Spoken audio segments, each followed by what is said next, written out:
Oi, gente! E aí, pessoas que, assim como eu, gostam tanto de falar de arte, de aprender sobre arte, sejam muito bem-vindos a esse canal mais uma vez. Para você que está chegando agora, entre a casa sua, seja muito bem-vindo a essa aula, espero que vocês gostem. Eu sou a professora Carla Panini, sou professora e artista plástica, adoro esse universo que envolve as artes, né? Acho ele fundamental para que a gente conheça e se sinta mais vivo e mais colorido e mais animado, né? Acho que as artes estão aí para trazer toda essa beleza para a vida da gente. Se você está chegando agora, se inscreve no nosso canal, né? Se você ainda não se inscreveu, também faça isso, por favor, dá aí o seu joinha, curte nossas aulas, compartilha com os seus amigos e assim por diante, para que a gente possa espalhar arte aí por toda parte. Camiseta do dia, eu sempre começo nossos vídeos mostrando a camiseta. Essa aqui, ó, Chico Buarque, é um dos meus compositores preferidos, né? Com a frase aí, que pela minha lei a gente era obrigado a ser feliz.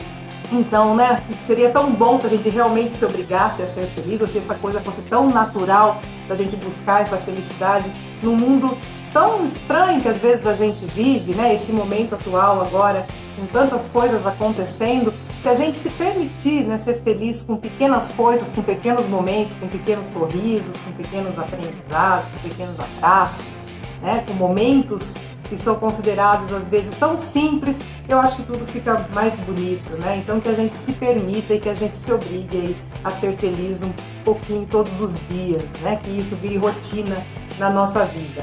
Então hoje o nosso tema, arte grega. Vamos falar um pouquinho da arte lá da Grécia Antiga, que é de extrema importância para o desenvolvimento da arte ocidental. Então vamos lá? Vamos falar de arte? Então, como eu falei na nossa introdução, hoje o nosso tema é arte na Grécia Antiga. E a gente vai começar para poder compreender um pouquinho, né, disso tudo, falando dos conceitos gregos, do pensamento grego. Então os gregos, eles acreditavam que o ser humano era o único ser capaz de produzir e de apreciar beleza. Olha que coisa mais bonita, né? A gente poder produzir e apreciar beleza. Então a gente pode produzir coisas belas e apreciar coisas belas. E eles acreditavam também que nós somos capazes de produzir e ampliar virtudes, de criar virtudes. Não sei se vocês já ouviram esse termo, né? Virtuose. A tal pessoa é um virtuose na música, né? Ou virtuoso também. Esse termo se refere ao que? É uma alta habilidade em algum elemento artístico, em alguma vocação, em algum dom que aquela pessoa tenha. Então, quando a gente chama alguém de virtuoso, é porque ele é espetacular naquilo que ele faz. E os gregos acreditavam que a gente podia se tornar um virtuoso. Às vezes a pessoa tem qualidades, por exemplo, a pessoa é extremamente amorosa, e você fala, nossa, olha que virtude que tem aquela pessoa, como ela é amorosa, olha como aquele lá é caridoso, olha que virtude que ele tem. Os gregos acreditavam que a gente podia trazer esse virtuosismo para as habilidades também do nosso cotidiano. Então, se alguém é um músico, que ele poderia se superar cada vez mais, estudando, se aperfeiçoando, se aprimorando e se tornando um virtuoso na música, ou na escultura, ou no desenho e assim por diante. Então, os gregos ali tinham como um pensamento, né, como um foco, de que o ser humano era capaz de criar e apreciar beleza e também virtudes. Os gregos também tinham como hábito, né, essa busca incessante pelo pensar, pelo se questionar. Tentavam trazer conceitos ali para o seu dia a dia dos porquês, né? O porquê isso? Do que são feitas todas as coisas? Do que o universo é formado? E assim por diante. Eles iam buscando questionamentos que traziam um conhecimento muito grande. Porque quando a gente questiona, né, quando a gente busca perguntas e respostas, né? Quando a gente faz perguntas e busca essas respostas, isso acaba trazendo para a nossa vida um grande conhecimento. Então, uma pessoa questionadora é uma pessoa que está sempre ali buscando renovar os seus conhecimentos e isso é de grande importância. A estética, né, é uma linhagem ali, é uma das vertentes da filosofia que estuda a questão da beleza. O que é belo, o que não é belo, faz ali algumas associações em relação à beleza e ao interior também, por exemplo, algo que é feio é algo mal, né? Algo que é bonito é algo bom. Então, esses conceitos eles foram perdurando por séculos e séculos e séculos. Os gregos trouxeram com eles a questão da apreciação. Até então, a gente pode dizer que a arte ela era feita de forma funcional e principalmente religiosa. Ou ela era utilizada para criar utensílios, né, para utilização no dia a dia, ou pela crença, né, para fazer ali um culto a uma divindade, uma celebração. E os gregos eles trouxeram ali consigo, eles começaram a desenvolver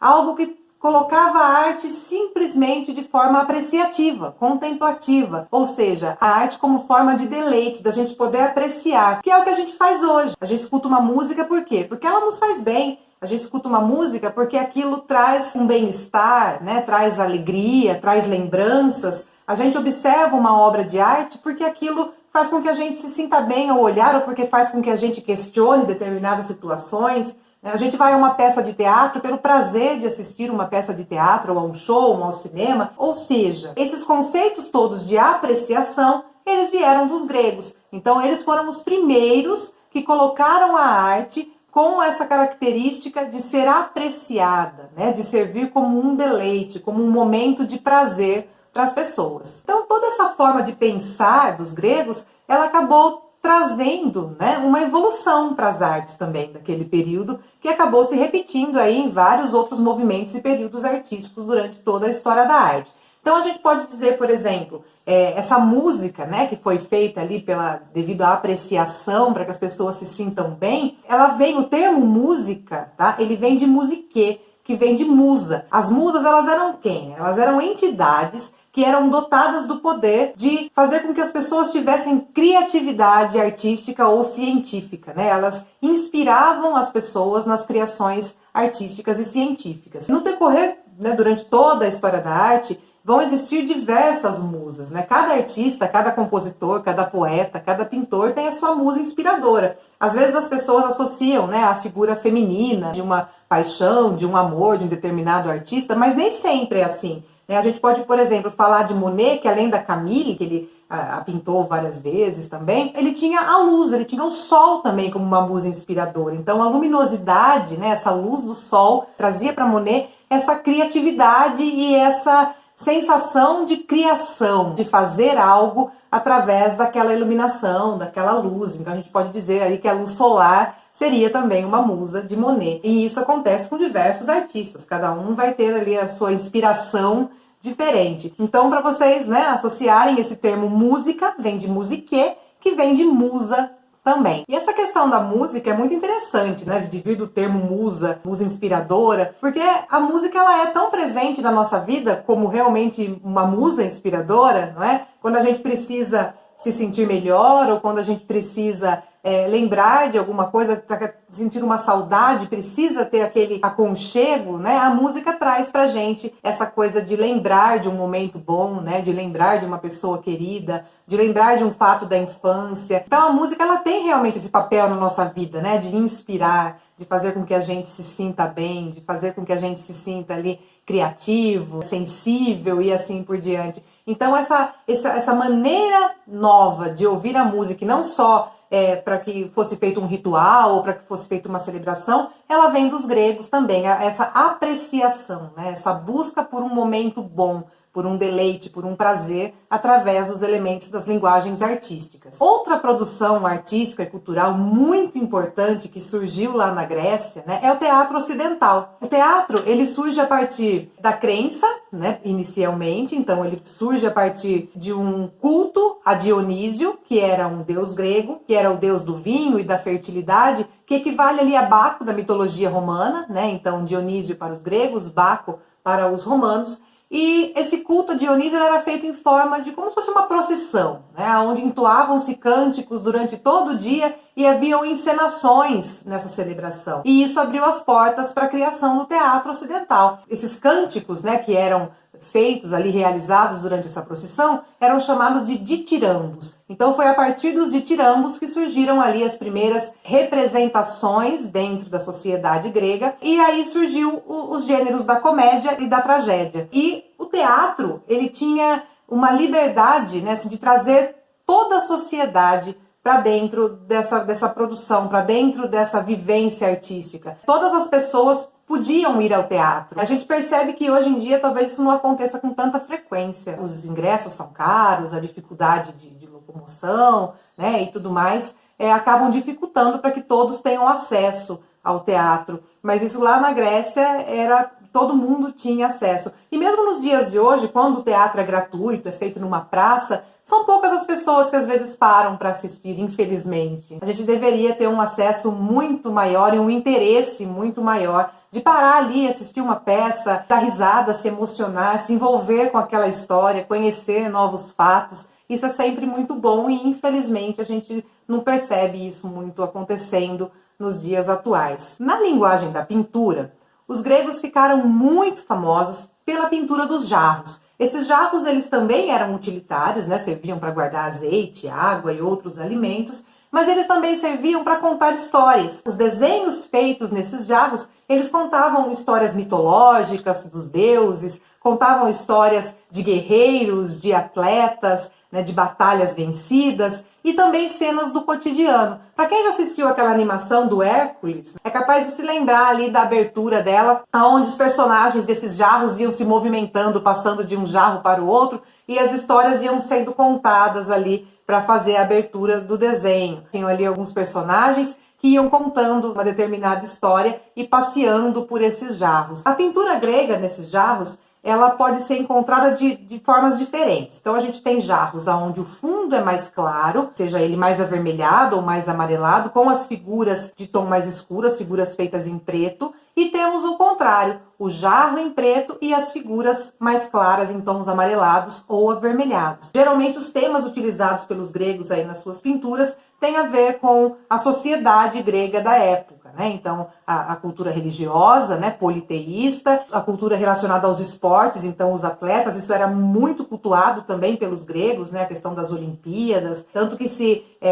estivesse acontecendo qualquer tipo de batalha, qualquer tipo de guerra, no momento das Olimpíadas era cessado, era dado uma trégua para que as pessoas pudessem participar disso, né, desses jogos esportivos, sem que houvesse algum tipo de batalha, algo que de alguma forma prejudicasse esse evento esportivo. São encontrados também nos jarros os heróis de batalhas, né, como eu falei ali, dando ênfase às vitórias e tudo mais, e também cenas ali do cotidiano, né, cenas de apreciação artística, de pessoas tocando instrumentos, de danças, né, de fatos ali que ocorriam dentro dessas, os filósofos também, tá? Então são várias coisas que eles retratavam ali dentro dessas pinturas nesses jarros. Falando um pouquinho de arquitetura, a arquitetura grega ela era uma arquitetura grandiosa nas construções voltadas para a sociedade. Então praças, templos, os teatros que eram ali feitas para que houvesse um evento acontecendo, elas eram realmente grandiosas. Esses eventos geralmente eram eventos políticos, eventos culturais, eventos sociais, eventos religiosos,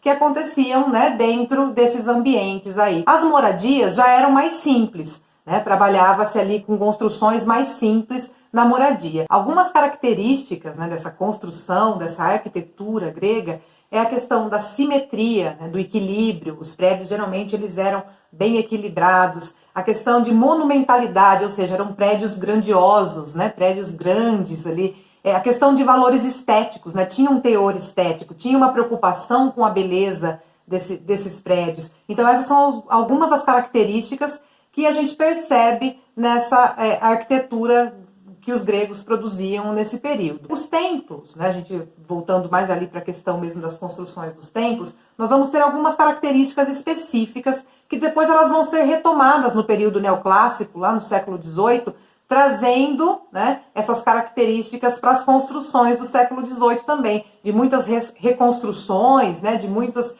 arquitetura que a gente chama de arquitetura imperial, né? Os imperadores gostavam de retomar essas características da arquitetura grega e também romana, porque são, de certa forma, até um pouco semelhantes, então greco-romana, A gente tem a característica, por exemplo, na Casa Branca, que apresenta essas características do período clássico greco-romano, né? A gente tem ali essa sobriedade, esse equilíbrio, né? Essa coisa bem distribuída, uma preocupação estética com a construção. Então, a gente tem várias praças com monumentos também que são inspirados nesse período. Então, no período neoclássico, existe essa retomada dos conceitos clássicos aí da Grécia Antiga também. Então, nós vamos falar um pouquinho agora das características, né, dessa construção desses templos. Então, geralmente, os templos, né, eles vão ter como características principais ali, né, praticamente todos eles vão ter um formato muito parecido, e a gente pode citar como exemplo o Partenon, também as Acrópolis, né? Então a gente tem ali essas características muito presentes nesses templos e em vários outros também. Então nós temos uma base, uma rampa de acesso, aí nós temos as colunas, a gente tem o entablamento, que tem o frontão triangular, e isso é usado muito hoje em dia nas fachadas, a gente observa muito isso nas fachadas de prédios públicos, as lojas maçônicas também utilizam bastante esse tipo de fachada que lembra essa construção grega. No final das colunas a gente tem os capitéis, né, que é ali a ponteira, o acabamento final ali de cada coluna. E essas colunas dessas construções, elas vão ter 3 estilos diferentes. Então nós temos a dórica.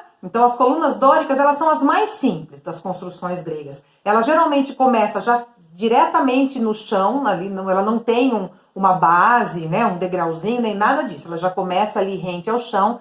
E o seu capitel não tem nenhum tipo de adorno, de enfeite. Ele é extremamente simples. Então, essa é a coluna mais simples, tá? Aí nós temos a jônica. A coluna jônica, ela já vai ter essa característica de ter como se fosse um pequeno degrau, né? Ali separando ela do chão. Então, a gente já tem uma base nessa coluna. Ela vai ter, no seu capitel, um pouco mais de enfeite, um pouco mais de adorno. Eu costumo brincar com os meus alunos, eu falo, sabe o penteado da princesa Leia, né? Aqueles caracóizinhos ali que ela usa do lado do cabelo? É como se fosse ali esse estilo de coluna, né? A coluna jônica. Ela tem como se fosse 2 caracóizinhos ali em volta no seu capitel, tá? E nós temos a coríntio, o estilo coríntio, tá? Esse estilo ele vai trazer muito mais enfeite, né? Ele vai ser todo mais adornado com folhinhas, com arabescos, um capitel muito mais trabalhado, uma base também, né, mais trabalhada. Então a gente tem esses 3 estilos de coluna dentro da arquitetura grega. Guardem bem esses 3 estilos, porque eles sempre vão aparecer aí nas provas, né, nos vestibulares, no Enem. Quando se fala em arquitetura grega, sempre acaba aparecendo uma questãozinha aí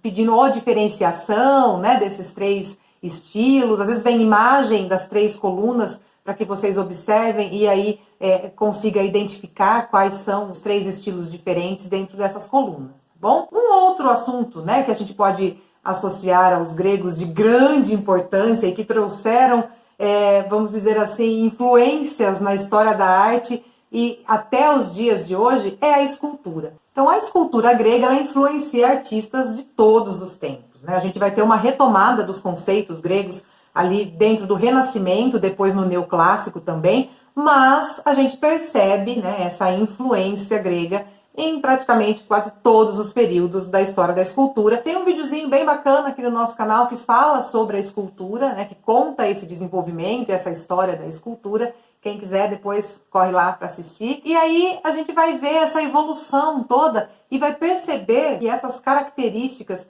de embelezamento, de idealização da beleza que os gregos tinham tão presentes ali nessa produção artística deles, ela se faz presente ainda nos dias de hoje. Primeiramente, para a gente poder entender um pouquinho melhor isso, a gente pode dizer que a escultura grega ela vai ter 3 períodos. E guardem bem isso porque é uma coisa que também sempre aparece por aí nas provas e tudo mais. Então nós temos o período arcaico, o período clássico e o período helenístico. Nesse videozinho que eu falei das esculturas, a gente explica bem, tem bastante imagem também para vocês entenderem bem como isso ocorreu, mas eu vou explicar aqui também brevemente para vocês. O período arcaico, ele vai ter uma influência egípcia, tá? Então a escultura grega foi ali logo no início das produções escultóricas gregas e ela vai ter essa influência egípcia de simetria, de rigidez, de pouca movimentação. As figuras são bem estáticas, bem rígidas, bem paradas. E elas são bem simétricas também. Então ela tem uma influência da arte egípcia, das esculturas egípcias. No período clássico, nós vamos ter aquelas esculturas mais famosas da Grécia. Então nós temos ali o Discóbulo, né? Nós temos ali a figura de deuses, de personagens mitológicos que são reproduzidos até os dias de hoje também. E a gente vai ter essa característica dessa idealização da beleza. Então é uma beleza inatingível, né? É como se os gregos naquela época utilizassem um Photoshop, né? Só que esse Photoshop era feito ali com os materiais de produção de escultura mesmo, né? Cisel, martelinho, e ali esculpindo e modificando os seus modelos até que se atingisse um padrão de beleza que era o ideal para eles. As figuras gregas, né, os deuses, as representações dos deuses, dos heróis, ela não tinha essa representação fiel ao modelo, né? Na verdade, eram figuras fictícias, eram figuras inventadas, buscando justamente essa idealização da beleza, essa perfeição. Então, os gregos estavam sempre atrás dessa perfeição, estavam sempre tentando atingir essa beleza, né, que eles buscavam tanto ali no ser humano. Uma característica da escultura do período clássico é o movimento também. Começa a surgir um movimento na escultura grega. Então a gente tem ali toda uma movimentação de musculatura, a gente começa a perceber as dobras, né, as juntas, a anatomia, um estudo muito presente da anatomia também. E nós temos também o último período, aí o período helenístico, onde surgem os nus femininos dentro da escultura e vários grupos, né, pessoas em grupos também, numa mesma escultura. Então, cenas com mais de uma figura compondo, né, essa mesma escultura que acontece ali no período helenístico. No período helenístico, a gente também vai ter uma diferença em relação ao período clássico, que aquela idealização de beleza, aquela beleza inatingível, ela acaba sendo substituída de leve, né, mas ali de uma certa forma, por uma beleza mais atingível, por algo mais realista, né? Por uma beleza mais real e não tão utópica, não tão idealizada como a gente tem no período clássico também. Uma coisa que a gente pode dizer é que os nossos padrões de beleza, né, os nossos conceitos de beleza, eles vêm lá da Grécia Antiga, eles vêm desses conceitos gregos. Ou seja, se lá isso já era uma beleza inatingível, né, era um padrão que era inventado, que era criado ali pelos gregos, hoje em dia, essa mesma idealização de beleza que a gente tem nas capas das revistas e tudo mais, são da mesma forma inatingíveis, né? São da mesma forma padronizados e algo que é idealizado e não real. Então a gente deveria refletir um pouquinho sobre isso também e perceber que apesar dos nossos conceitos de beleza terem vindo lá dos gregos, ele tem essa possibilidade de mudança, né? Ele muda de acordo de cultura para cultura, ele muda de período para período, né? De época para época, ele muda de localidade para localidade. Então a gente deveria aceitar, né, essas múltiplas belezas de uma forma mais ampla, né? E que não só seguindo aquele padrão estético lá da Grécia Antiga.